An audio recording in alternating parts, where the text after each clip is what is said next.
Wanita jika ingin membasuh rambut kepala ketika berwudu tetapi tempat wudunya terbuka, apakah tetap sah jika hanya membasuh ujung rambut tanpa membuka kerudung? Quran surah ke-5 ayat yang ke-6, posisi paling kiri sebelah atas di mushaf. Quran surah ke-5 Al-Maidah ayat yang ke-6. Ya ayyuhalladzina amanu idza qumtum ila shalah faghsilu wujuhakum wa aydiyakum ilal marafiq wamsahu bi ru'usikum wa arjulakum ilal ka'bain. Hai orang-orang beriman, jika engkau ingin menunaikan sholat dengan sempurna, maka wudu dulu. Bagaimana caranya? Fokuskan pada yang 4. Di rukun wudu yang paling pokok 4. Awas, hati-hati, jangan sempurnakan sunnahnya, rukunnya tertinggal. Kalau airnya kadarnya tidak cukup, hanya segini misalnya, tidak cukup keseluruhannya, sampai dengan ke telinga, sampai dengan ke telinga, sampai dengan ke istinsyak, maka cukupkan 4 saja. 1, wajah. Kedua, tangan sampai siku. Ketiga, basuh kepala, usap. Yang keempat, kemudian kaki. Kalau cukup untuk semuanya, silakan sempurnakan. Kumur-kumur, istinsyak, serap ke hidung, keluarkan lagi. Sampai kemudian ke telinga, silakan. Tapi kalau nggak cukup, 4. Di antara yang 4 ini adalah mengusap kepala, bukan rambut, ingat. Bukan rambut, tapi kepala. Wamsahu biru'usikum, ru'us jama ra'sun, kepala. Di situ letak keadilan Allah. Letak keadilan Allah. Setiap orang yang hidup pasti punya kepala. Tapi tidak setiap yang punya kepala ada rambutnya. Bayangkan kalau wudunya mengatakan basuh rambut, bagaimana yang nggak punya rambut? Maka keadilan Allah mengatakan yang diusap itu kepalanya, bukan rambutnya. Dan kalimatnya bukan membasuh tapi mengusap. Ingat, ghasala dengan masaha beda. Ghasala itu, izin satu orang agak cepat.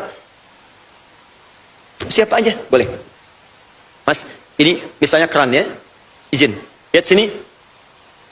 Atau nggak usah ini saja kerannya. Ya, tadi kerannya menyesuaikan dengan ini ya, agak tinggi dikit. Lihat sini teman-teman, fokus. Ini misalnya keran nih. Ghasala faghsilu wujuhakum, untuk urusan wajah itu kalimatnya begini. Ambil airnya, ghasala, basuh. Ambil airnya langsung tumpahkan di tempat wudu. Seperti pernah saya contohkan dulu. Di airnya diambil, tumpahkan di tempat wudu. Tapi kalau masaha, ambil airnya, tumpahkan dulu begini, baru diusapkan di tempat wudu. Untuk bagian kepala, ingat bagian kepala, kalimat Al-Qur'annya menggunakan masaha, usap, bukan basuh. Jadi kalau kalimatnya menggunakan basuh, artinya ambil airnya, tumpahkan di kepala. Tapi karena masaha, tumpahkan airnya, usap kepalanya.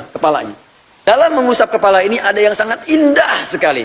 Hanya di ayat ini, izin, kalau saya mas. Hanya di ayat ini, ayat tentang wudu yang bagian kepala itu menggunakan ba. Yang lain nggak pakai. Faghsilu wujuhakum, ba-nya tidak ada. Wa aydiyakum, ba-nya tidak ada.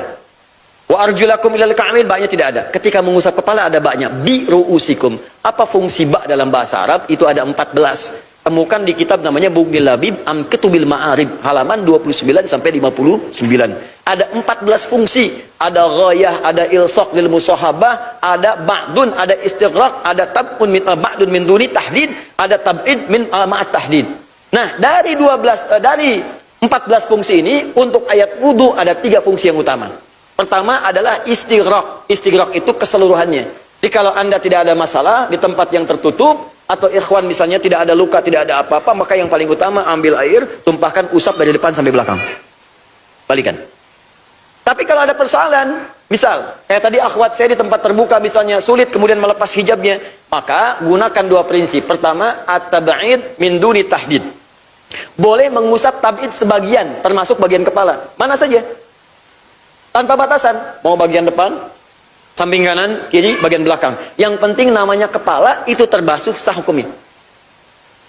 Sah. Ingat ya, ulama sepakat. Nabi menyampaikan ayatnya, sahabat menerima, ulama sepakat, itu boleh.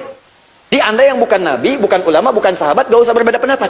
Ya, di sini tidak ada perbedaan pendapat. Ingat, tidak ada perbedaan pendapat. Jadi kalau Anda berbeda pendapat, Anda aneh sendiri. Ya. Nah, kemudian silakan bebas. Misal akhwat, saya pengen dari depan begini, boleh, silakan. Ya, buang airnya, kemudian kenakan. Usapkan ke kepala. Tapi Ustadz nggak biasa karena nggak pernah dibiasakan. Sesuatu yang nggak dibiasakan jadi nggak nyaman rasanya. Silakan praktekkan, nggak ada masalah. Ikhwan, saya sakit di sini Ustadz, berarti nggak usah usap kepala. Tidak, yang ini kan nggak apa-apa. Usap yang ini. Awas. Jadi bukan rambutnya, kepalanya. Salah kalau Anda berwudu kemudian pecinya begini, rambutnya cuma begini-begini aja.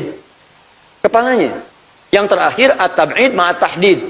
Sebagian tapi ada batasnya. Apa itu? Batas depan sampai ubun-ubun di sini.